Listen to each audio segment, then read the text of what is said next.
I've always told people on this channel, don't get the freelance visa, don't do it, it's not even real. People still do not believe me. People just can't go on the government website and search freelance visa by themselves to just see that it doesn't exist. It literally does not exist. Again, I'm gonna say it. Go to u.ae, the government's website, write freelance visa. The only thing that will pop up is free zone license. Why? Because this is what you should be getting. Now, let me go over in this video exactly why you should not get the freelance visa and exactly what can happen if you do. Because there are some big new developments that have happened recently. So the first reason why you shouldn't get the freelance permit is because it is not an actual trade license. You cannot open a company bank account under this license because it's not a license, it's just a residency visa. You cannot sponsor your family under this. You're tied to somebody else's license, so if something happens to them, which a little bit of foreshadowing, this is what I'm going to talk about very soon. If anything happens to them, it happens to you as well. And you're paying for something that you cannot control and something that is illegal. It is not allowed to do this. Big news, can you do it? Yes. A lot of people think that because you can do things, it makes it okay. No. Some people openly promote these illegal things, and a lot of people think, oh, it's openly promoted, that means I can do it. No, that is not true. Make sure that you know what you're getting yourself into before moving to a brand new country and doing things that you should not do. As you can see right here, Dubai convicts 21 individuals in a massive visa fraud scheme.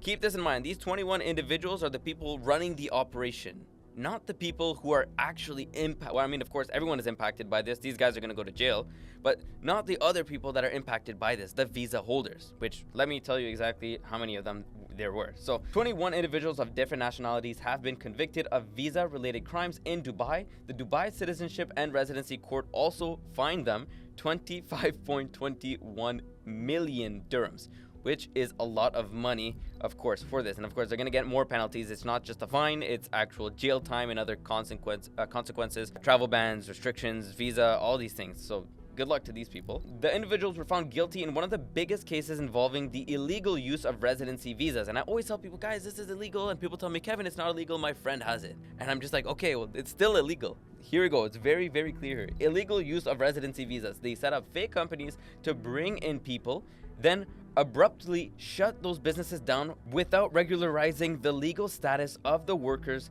they had recruited. So take this as an example. You come to Dubai because you're using a huge freelance visa company. They're gonna give you a visa, you get under this visa and you think, okay, everything is good. 6 months later, the visa company shuts down. Now your visa is stuck. You're literally in a limbo where you can't really do anything because you need them to cancel your visa, but they're gone. They're not even here anymore. And I've read some cases where people were just stuck in the country, going to the government's offices, trying to sort this out, but they cannot sort it out because there's no one to sort it out with. So it's really weird, and it's like a case-by-case thing, and I don't know what actually happens to these people, but it's very unfortunate to see this. And then more importantly, when you go to the government's offices and you tell them, hey, I have a visa under this company, I work for them, and then they tell you, oh yeah, like, what do you do there? And you can tell them, oh, I have my own business. They're gonna say, wait, what? You have your own business? You're not allowed to do that. You cannot do that. You need to have a trade license for that. And then guess what's gonna happen to you? You're gonna get in trouble too. They're gonna shut down everything. So again, it's not worth doing this. People do it, why? Because they want to save money. This is the #1 factor. People love to save money,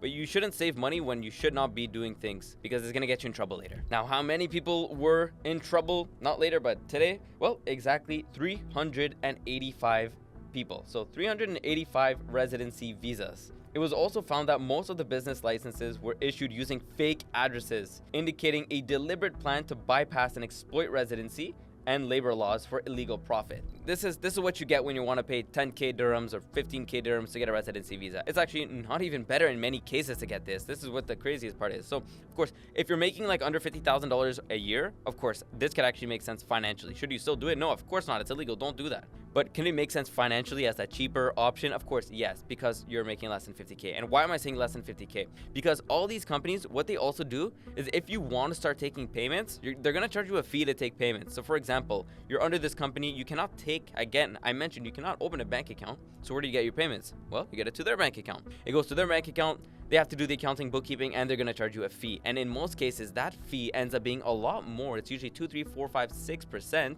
of the revenue, not even profit, but revenue that's being sent to your business bank account. So let's say you made 100k and they take a 3k fee. Well, that's $3,000 right there. If they take a higher fee, even worse. And of course, this is on your revenues, not on your profits, which we all know revenues usually don't equal profits. So you're getting charged a very high fee for things that you could have just done on your own. And actually, in some cases, again, like I said, if you're making 100K, it makes more sense to just do your own license, because you don't have to pay for this fake visa thing and be worried about that and pay the fee. Just do it all on your own with your own free zone license. That's exactly what the government wants you to do, and that's why they're starting to protect people a lot more. And of course, if you do have a freelance visa, then I would be wary about that. Try to cancel that as soon as you can and do it properly, because things are changing in the UAE. Compliance is coming, and you know, this is happening. And of course, this is a very major case. This is one of the biggest cases, almost 400 residency visas. And of course, who knows what the owners were doing, but this is also happening on a small scale as well. People are getting cracked down to, so it's important to know that this is not just a one-time thing. This has been happening, but this is a major case.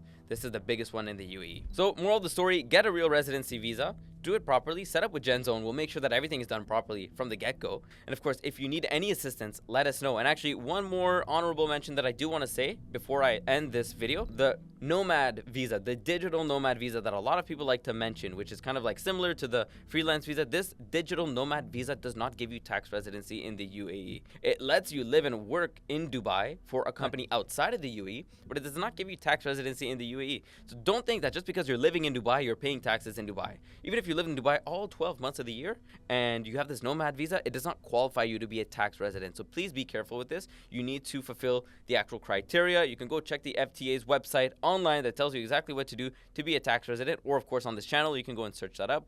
We have so many videos on tax residency certificates, so make sure you do things the proper way. And of course, if you want our assistance to help you, book a free consulting call using the link down below, where we can get you all the information you need on one call, and of course, be there for you once you're actually ready to get started with the process. So of course, book a call or watch this video if you're not ready just yet.